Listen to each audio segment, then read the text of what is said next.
أعوذ بالله من الشيطان الرجيم بسم الله الرحمن الرحيم نحمده ونصلي على رسوله الكريم.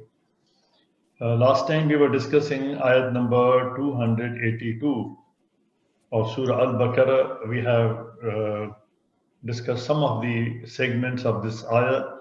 It is the longest ayat, I think, in all of Quran, and it covers many subjects and different aspects of each subject.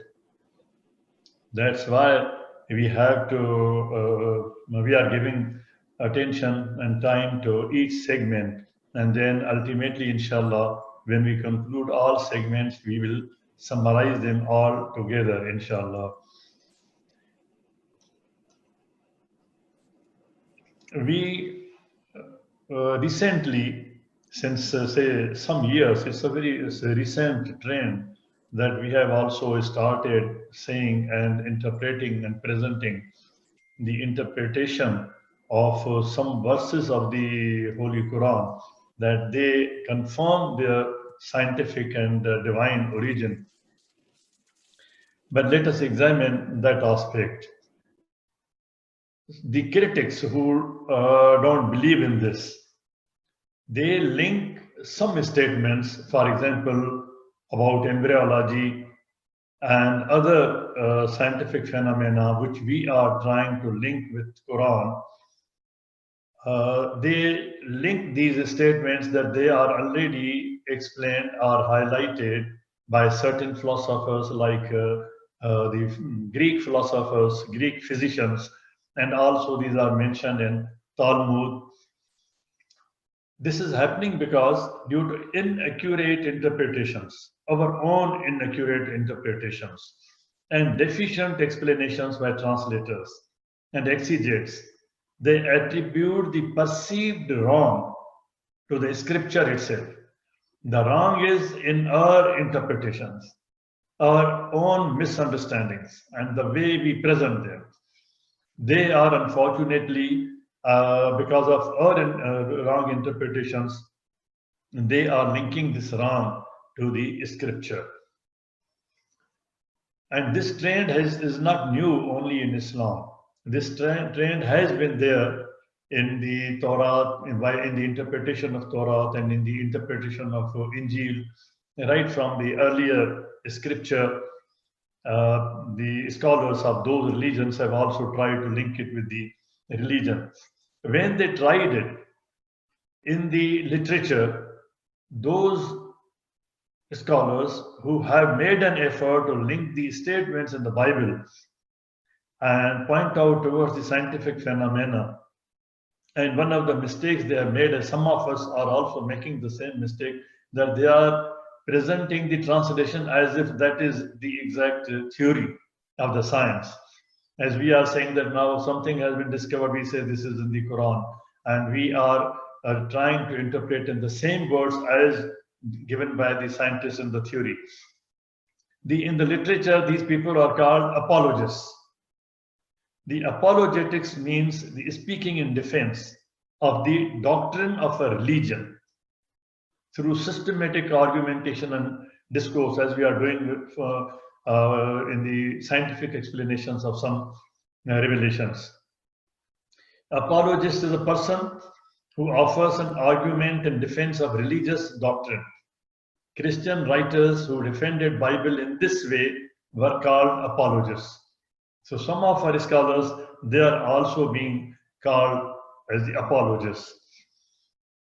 As I've already mentioned, that we have also made this effort, and some of the leading advocates of this effort in this area are Dr. Morris Bukai, for example, Harun Yahya, and then many other current scholars also. They are trying to explain in Quran the phenomena of nature in Quran in scientific terms.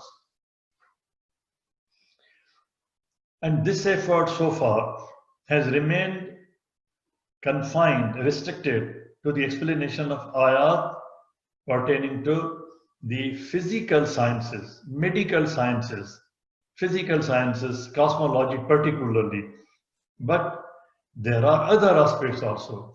It's not only the scientific phenomena. For example, in the Quran, there is a all-time standing invitation, a challenge. And Allah subhanahu wa ta'ala is asking if there is anybody, all of you, all combined together, not only human beings, but all the creations combined together, can they bring one statement, just one chapter, be it small or be it long.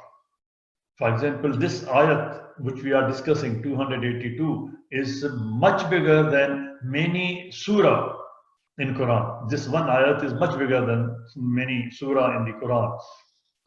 And nobody has been able to do that, to bring a new theory. The challenge is for all times, not only in literary terms, but in terms of all sciences, physical and social sciences. And what we are discussing in this ayat is the social science. We are discussing economics. And one gets amazed that the economic principles which have been given in this ayat, they are so modern that after in the 21st century, even in the 21st century, most modern theories of business economics are given in this ayat. The pointers or clue or some pointations have been given in this ayat. Last time we discussed, now keep this in mind, that we are discussing social science and the miracle of social science in this ayat. And it's in fact a bouquet of so many aspects of business economics in one ayat.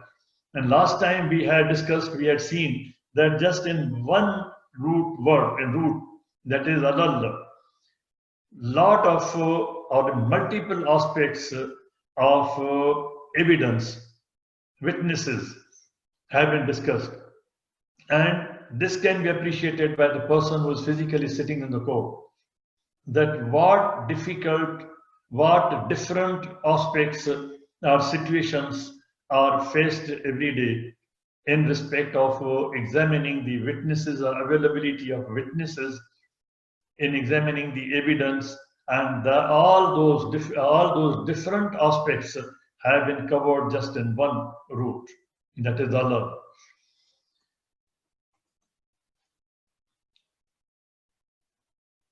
We have discussed this, that basically it covers meaning from the Zalla and Zalla. But here today, we are not going into those details which we had discussed. Today, we are discussing this block, entire block of this ayat. We are discussing this block and other blocks, certain other segments also along with this ayat. So I'll not go into those details which we have already discussed. In this ayat, we find the segment which I have highlighted here, this segment. In this segment, we find that we have to examine how feminine ihda and verb and pronoun could be used if there is option for the jurist or judge that extends legal provision, its application in this phrase to other witnesses, men also. In this ayat, you remember word shahidain has been used and word rajulain has been used. Then how come a feminine has been used? And Quran has set the rules for grammar. It's not the grammar has set the rules for Quran, but the Quran has set the rules for the grammar, and they are uniform. They are in harmony everywhere. So let us examine this aspect, that why feminine has been used. It also depends upon the meaning which we are attaching to ihda. It's not, just one. One is particularly the translation of wahid. But here ahad, and from ahad is ihda, it is alone or single. This translation, nearest translation could be someone of the two or any one of the two. Once we have understood this, then we come to why this feminine has been used. Generally, verb agrees in person and number. Verb should agree. For example, in English also, when we translate it, when we say in English, for example, in the kitchen together with mother and sister, my mother works. We are using singular at the end in the verb because the nearest noun or pronoun nearest to this verb is mother and is single. That's why we are saying works. The person who is translating from Arabic to English, he has to understand this. But let us see what is the position in Arabic itself. Now, this is from Mughni and this is from Lisan al-Arab. They have explained this. For example, in the explanation of this part of the ayat, وَإِن جَنَّهُ لِلسَّلْمِ فَجْنَهْ لَهَا. The Quran says, and if they incline to peace, your antagonist, incline thou to it. They have explained, I've highlighted this, it's cut paste. Salim being here made feminine because it is synonymous with musalaha. Now, word musalahat is not used in this sentence. In this ayat, word musalahat is not used, but it is the interpretation, it is the understanding that it refers to musalahat. That is why Quran has used this in feminine. Similarly, in the present ayat which we are discussing, it is referring to the shahada. And the other reason that it is nearest to the feminine, because in that portion, imratan is being discussed. Therefore, the usage of feminine does not mean that it is only for the women that they will forget. And it refers to them only. And we had also examined that it's not the meaning of nasab. And for Allah subhanahu wa ta'ala, in one ayat, La yadillu rabbi wa la yansa, Dalla and Nasa have been used separately. These are, and I had shown that it's not even the synonym of the antonym of Dalla. So it does not pertain only to the women. It pertains to all those who comprise the Shahada. Now, with this, we come to another point. That is, in the beginning, Shahidain has been used. If the idea was just to say that there should be two men, Rajulain, then it was sufficient to say that istashhadu, arrange for the witnesses in order to achieve the purpose of Shahadat. Fontaine has been used. Fontaine means that the purpose has to be achieved. Then it should have been easy to say that arrange for the witnesses in order to achieve the purpose of the Shahadat, two men, Rajulain. There was no need of Shahidain, but Shahidain has been used. Two sets of witnesses. And then it says Rajulain in the next phrase.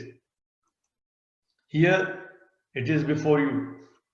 Now then we had discussed that what could be the possibilities in the court. But before that we have to understand that this part is dealing with the arrangements of Shahada in such a manner that the documentation of Shahada in such a manner that no doubt arises.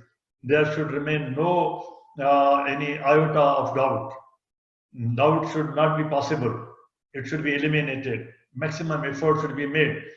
Now, in that respect, this is not before the court now. It can go to the court. That here, Quran is providing yet another stage before the dispute. That is the doubt clearance. That if there is a doubt, these witnesses will be invited. They will be invited. They will sit together as the shuhada lillah, as the witnesses of Allah, and they will sort out the doubt. They will give their opinion, they will give their verdict that yes, we witnessed this, this is was the purpose, this was the background, this is how it happened, this is how we interpret. If still the dispute continues, then there is always a provision for, there can be a provision for mediation, for arbitration, and then for the trial. Here, when we say that whether mediation or trial, we should understand these words when we translate this ayat or any ayat. I have seen that in many explanations, people sometimes use the word mediation, arbitration, or trial, but this position, so far as what we are discussing now, it is not before the court.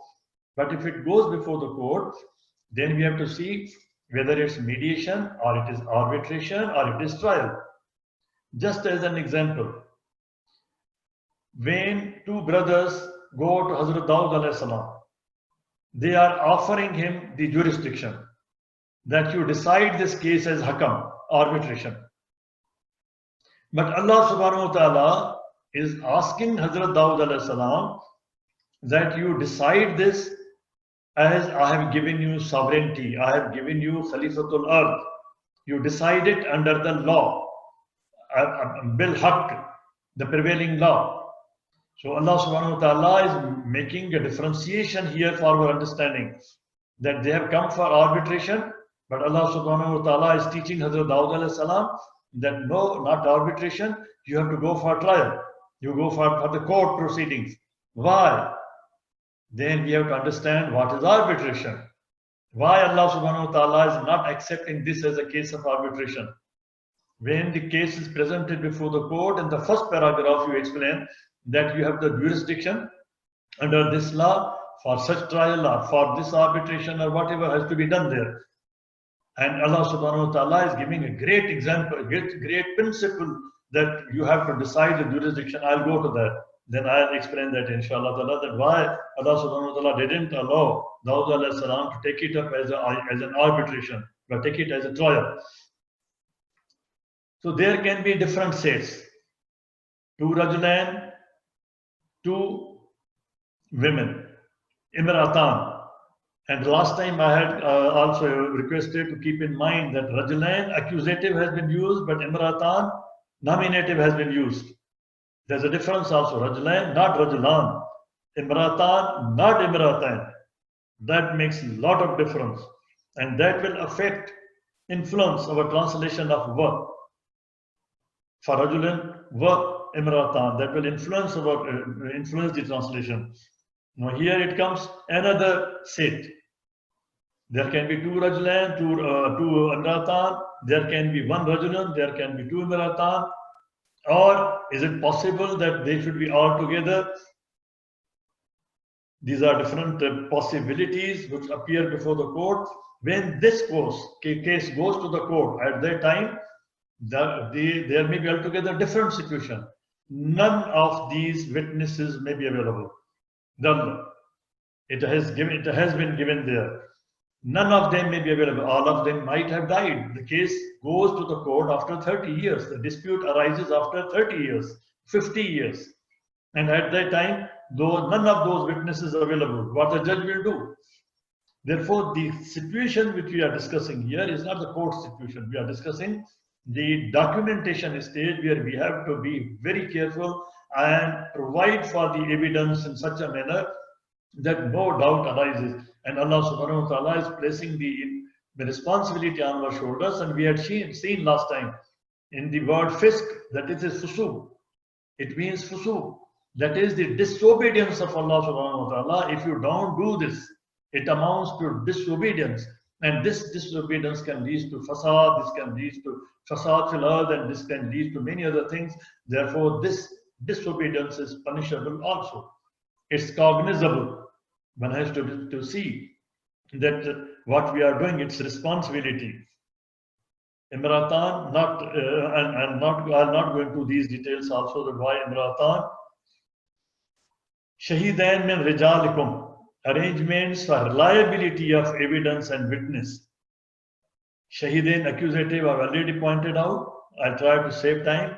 And then Shahidun, Not shahidun, not shahideen has been used, but shahidain. What is the difference between shahid and shaheed? You know it better. For example, in the case of Hazrat Yusuf alayhi salam and Zulaikha, their word shahid has been used. He is a circumstantial witness. He is he is on his own available there. He was there. He was not called. He was not arranged. He was there. By circumstances, he was present there. He was therefore nominative masculine has been used. As imratan, that is also nominative. Those women who are present, who are your house ladies, who are ladies of the house, who are your own women, who are present there, who know these things. They are present there. You have to select from them. But Rajulan, Shaheed, that is accusative. I'll again come to that. So Shahidun, instead of Shahidun, Shahidan, it is on the pattern of Fa'il, that is intensive. You have to arrange the witness and you have to satisfy yourself.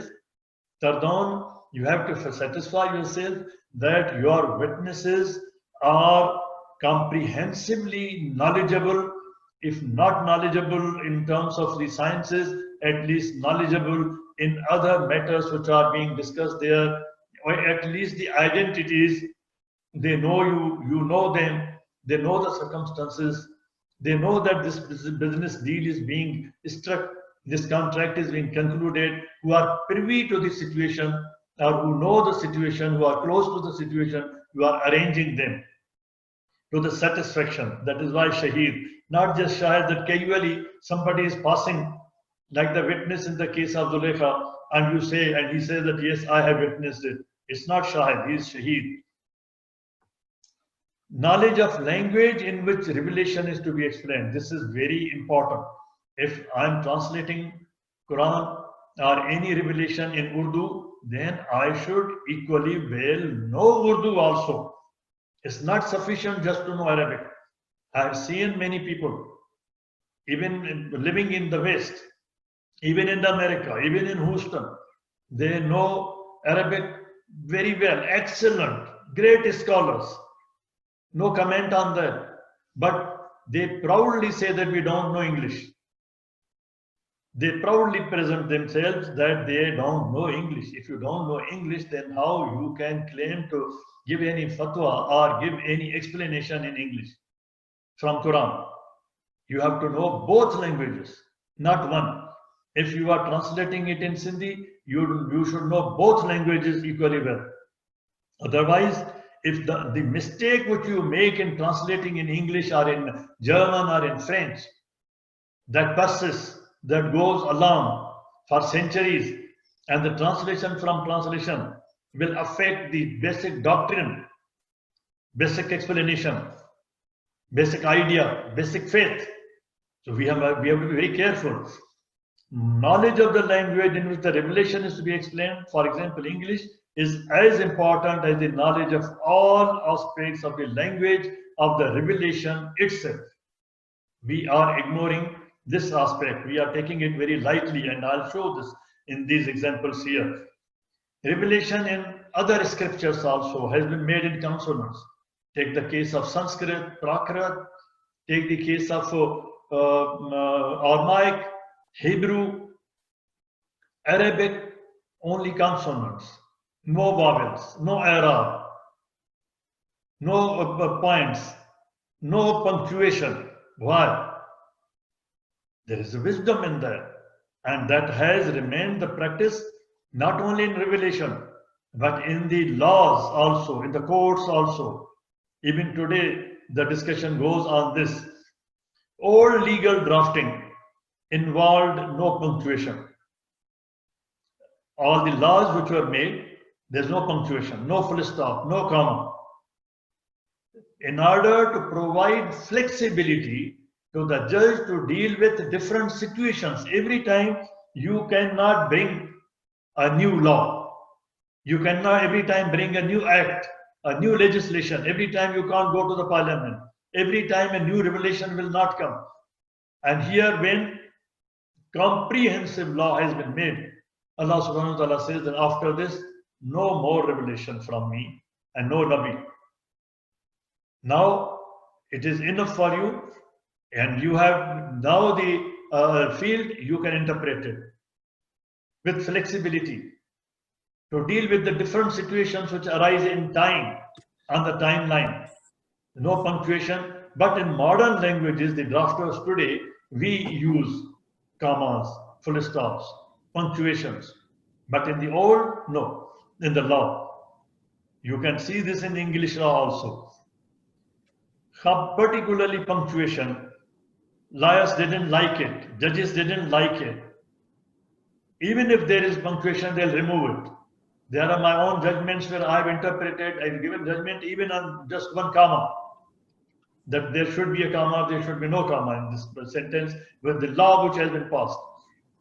The view in common law jurisdictions was that meaning of legal documents should be ascertained from words of documents, context, which I've always been emphasizing, and their context rather than from punctuation. We should not draw any inference from punctuation. But in order to understand it, we use the punctuation in order to break the sentence, in order to relate and understand, and finally we can say that yes, as a judge, I'm placing the comma here at this place. Accordingly, old legal drafting involves little or no punctuation. We are going to discuss punctuation today. Va.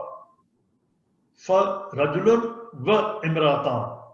And this understanding is very important, which has affected our translation. As I say, once we translate it, for example, in Urdu or Sindhi or English or any language, that will remain there, and the person after me, after us, is going to further interpret and further translate and transmit, and that translation will continue in certain areas. Punctuation was traditionally omitted, deliberately omitted. Otherwise, Allah subhanahu wa ta'ala could have used it. Now, I'll not go into these explanations. I'm just pointing out there are different types of punctuations, and every punctuation has its own meaning. I'm not explaining these. This is a very lengthy subject. For example, when I'm translating in English, whether I should put a hyphen or I should put the M dash, there's a lot of difference. What should I do? Which sign should I use? But we are usually using M dash, and we are using dash, and we are using comma without understanding it. And then how the M dash has to be used?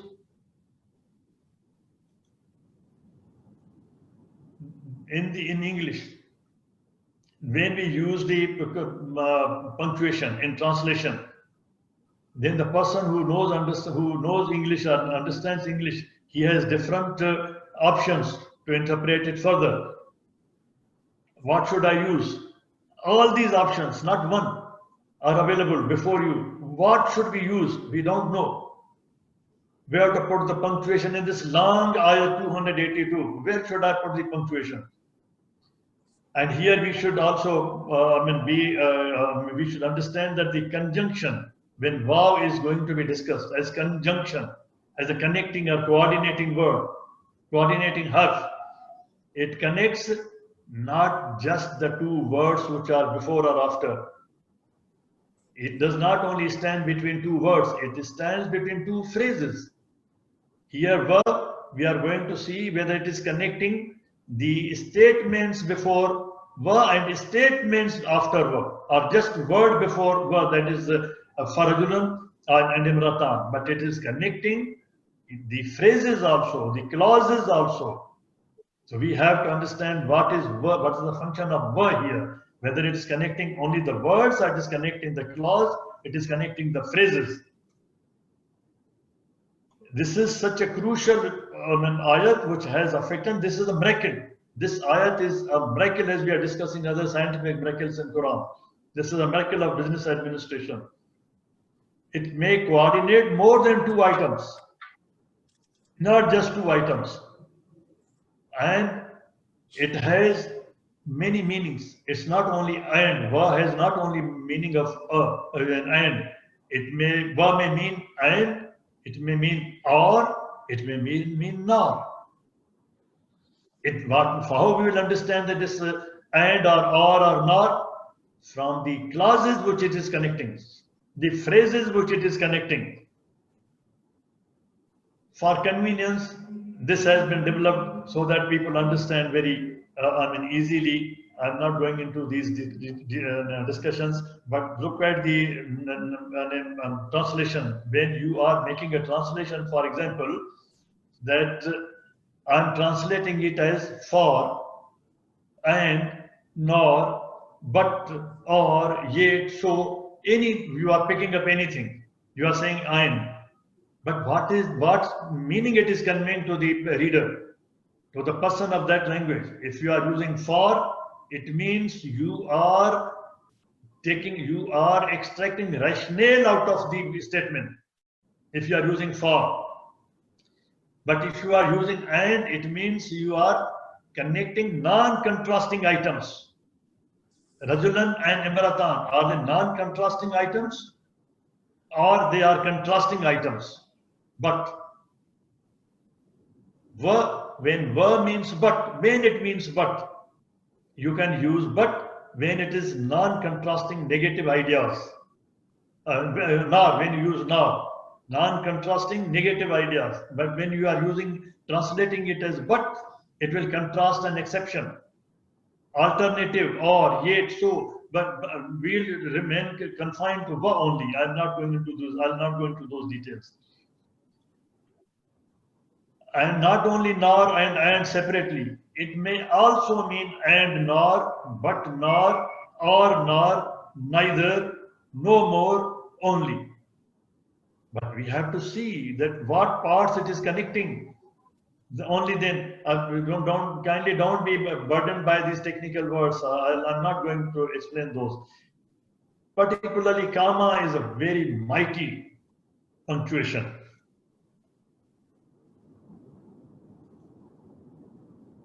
Whether we should use a hyphen, we should use M dash, as I said, or we should also use Oxford comma. But what is Oxford comma? We should know that. The translator should know. The person who is translating from Arabic. Some of my friends usually praise me that why don't you write the translation of Quran? I say, I don't know. I am not expert in English. I'm not expert in Arabic. I'm just pointing out things before you for inviting your attention, for your thinking, for your reasoning, for your critical thinking. I have no expertise. I don't claim expertise. Whether here I should use Oxford comma, or I should use braided comma, I should use hyphen, I should use M dash, what should I use? I have no idea. I should use comma or a semicolon. What should I use in this translation? And then gerunds. You find Quran is full of gerunds. Introductory phrases can also be spotted even far away if they contain gerunds. What is a gerund? A form derived from a verb that functions as a noun. In English also it happens. In Arabic we have seen from the same root, same noun, from the same noun, same verb. So only the form changes, Arab change. These gerunds. Now in the case of gerund, even if it is used away from the word, it has the connection. So we are not careful in translating a gerund if the verb has been derived, if the verb and the noun belong to the same root and they are different derived forms, and they are happening in the sentence at a distance, we just ignore them.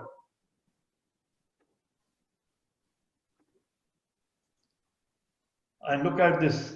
It contains the preamble to the sentence. One word may contain the preamble. Shahidan is a preamble to this segment. Without preamble, you cannot interpret the law. You have to understand the preamble. What is the objective? What is the purpose?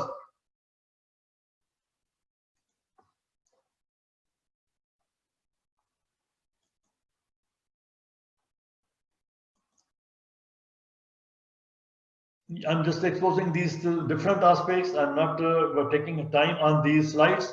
Now we come to verb. If still your mind is fresh, I may go into verb and explain it. That why what verb means here. Farajunun wa imratan. After looking, keeping all those different things in interpretations in mind, meanings in mind, conjunction may or may not stand between items conjoined. They can be far away. This is a principle. Also note. This is important to note. A conjunction may be placed at the beginning of a sentence also. For example, many sentences, many statements in Quran start with verb. وَنَفْسٍ وَمَا سَوَاهَا. Everywhere we translate the same way. But the principle says that a conjunction may be placed not only between the two items, between two words, between two sentences, between two clauses or phrases. Even it can be placed at the beginning. So we have to identify at that place that here verb is standing as a conjunction even at the beginning or not. It may also mean as well as verb used not only as and, as a separator, as a or separator, as a connector and, but it may as well as both, provided that as a proviso. And then verb with the following accusative as a preposition. Here verb is preposition. For rajulun wa imratan, it is preposition or conjunction. If it is preposition, then how it will be translated? We have to decide that.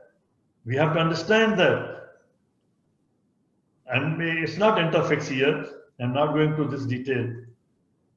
Now, for example, in this ayat, فَلَا تَمُوتُنَّ إِلَّا وَأَنْتُمْ مُسْلِمُونَ. In many translations, you see people have written this and. But here, what is the meaning of wa here? فَلَا تَمُوتُنَّ إِلَّا, exception, provided, wa, proviso, wa, أَنْتُمْ مُسْلِمُونَ. لَا تَأْكُلْ. This is a saying in Arabic. Don't eat fish and milk together. But what does this mean? How it will be translated here, along with, as well as. Also means while. While you are Muslim, you cannot violate it. Wantum Muslimun. As long as you are Muslim, you cannot violate the law. As long as you are Muslim, while you are Muslim, you cannot violate the law. Wantum Muslimun, you have seen in the ayat. And here also, it may mean while. But we have to be careful in selection. Now we come to the actual discussion for which I have given this entire introduction. For Rajulun wa imratan. There can be different possibilities while translating this. This depends upon where we place the commas, punctuation. But in order to show that I placed it in brackets, in order to make it more clear.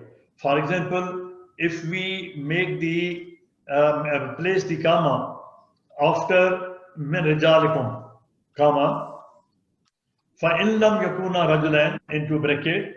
Now this is the condition governing min rijalikum, that you are, if you have no two rajulan, فَرَجُلٌ وَإِمْرَأَتَانِ. It means there are two sets, rajulain and imratan. And then if we place shahidain min rijalikum فَإِن لَمْ يَكُونَ رَجُلَيْنِ فَرَجُلٌ in one bracket, along with the condition, and wa imratan means two sets. And then another set, shahidain imratan. Now this will be confusing. I'll not go into those details, but I'll simply say like this, that if I'm giving the translation now, and then I'll again explain it. This ayat is giving the flexibility to the court that if there are two men, wa imratan, two imratan, it's acceptable. two men and two women. Here would be as well as two men as well as two women. If men are available, it is not excluding the women. Since you have men available, you should exclude your women. It is as well as. It depends upon the context.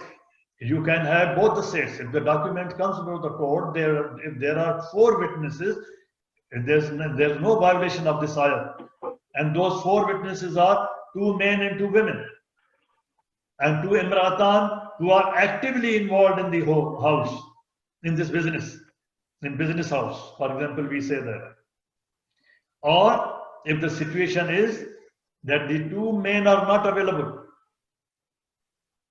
then one man and two women. That we have been all along we have been translating it like that. If it is one man and two women, then why not the same verb stands as translated as and it means rajulan and imratan. For rajulan wa imratan, one man and two women, yes. Then two men and two women, yes. Same meaning of verb. And I'm not translating otherwise, just verb. And or the situation can be if the document is signed by two women only and verb is translated as or, then two men or two women. Two men or two women, because here it's not the gender under discussion. It is the relationship as a witness. As a witness is being discussed. Or there can be another possibility.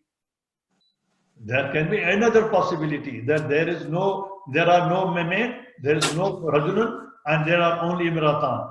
But the governing clause here seems to be, as it appears, that even if there are men can be reduced, he can be for rajulun, but imratan, they have to be always two. From rajulan, there can be one rajul. But so far as women are concerned, they have to be two, imratan. How it will appear in the translation, we are going further, we'll see that. Now these are different possibilities that when the case comes when the doubt is risen, or when the case comes before the court, these are different situations. Because Dalal is giving those options, those different situations, that they may not be available because of any reason. All of them may have died. They are not available, or one may be available. Even if one woman is available, or two women are available, rajulan and two women are available, all these situations are discussed here with a lot of flexibility.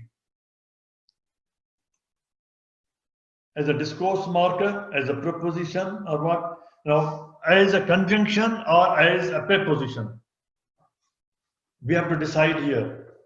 And both would not be wrong. If we decide to translate it and or while or with, depending upon the situation. If there are two rajulan and two women, two rajulan along with two women, and you translate it as while or along with, it's okay. Or the situation is that the two men are not available, only one is available, then in that case, how should be understood? But let us see it more clearly. Of course, its primary signification is and, but all other significations, as I have shown, are also there. And the other signification, as I said, here the explanation is given ba and o, and or. Now, what should I select from here? What should I put, and why should put and, or I should put just comma or semicolon or what, depending upon the context which we have discussed. Or we should say yet, for example, one man, if two men are not available, one man, yet two women. You cannot reduce the number of women. If not two men, just one man, yet women will be 2. The number will remain 2. Yet the number of women will remain 2. It will not be one woman. That one man and one woman. One man, okay, yet women 2. Or we can translate it as that, but. You have seen all these meanings are there. One man, but 2 women. Women will be 2. Versatile conjunction determined by the context. By the context. We are now going through the context. While there can be one man, while women will always be 2. At the same time, one man, 2 women. 2 rajulan, at the same time 2 women. Va is being translated at the same time. This is the meaning of va. And all these meanings are copy-paste. You can refer to those dictionaries I have shown you in the beginning, but the easiest way is to go to the Lens lexicon and see that which lexicographer has given this meaning. That 2 rajulan, va at the same time, imratan, 2 women. The women, rajulan are not substituting women. They are not eliminating women. Because of rajulan, women are not eliminated. If the women are there, they can be witnesses. It's not only in the case the man is not available. That is the difference. Again, we'll be differentiating. Simultaneously, women, rajulan, simultaneously to women. Concurrently to women. All these meanings can be there in the context. Because why? Istashhadu and tardam. These 2 words are governing the total meaning and interpretation of this segment of this ayah. Istashhadu, fountain. You have to arrange the witnesses in the manner that it achieves its purpose. I am the party to the contract. I have no men in my house. I have only the women. Because of this gender distinction, I should be excluded from providing any witnesses on that document. I have only women. So here, rajulan are not standing in substitution or elimination of the evidence of women or rejecting the evidence of women. It can be interpreted, va has all these meanings also. I said and is the significant meaning, signification, that these meanings are also there. And the context shows that yes, they can be. This is a possibility. With and also additionally in mathematics, as we add something to, women can be added. To imratan can be added even if you have 2 men. Va. They can be with a preposition. Men with women, along with women, and also additionally. As additionally.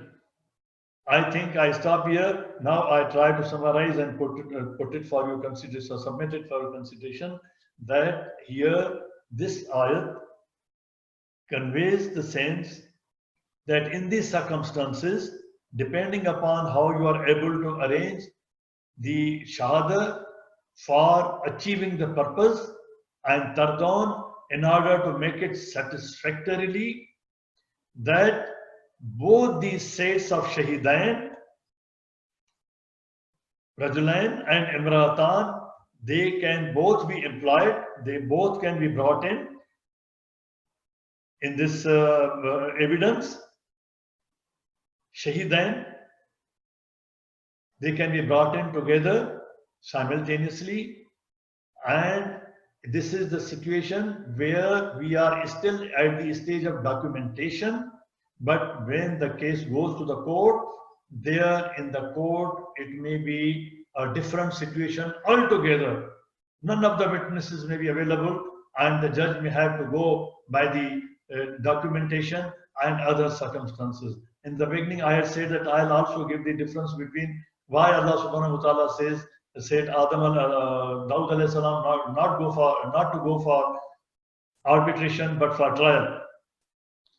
In other discussion, inshallah, next time I'll explain that also. But here, just in order to remove the curiosity, that in arbitration, there have to be parties, and between the parties there should be a contract, and there should be promises.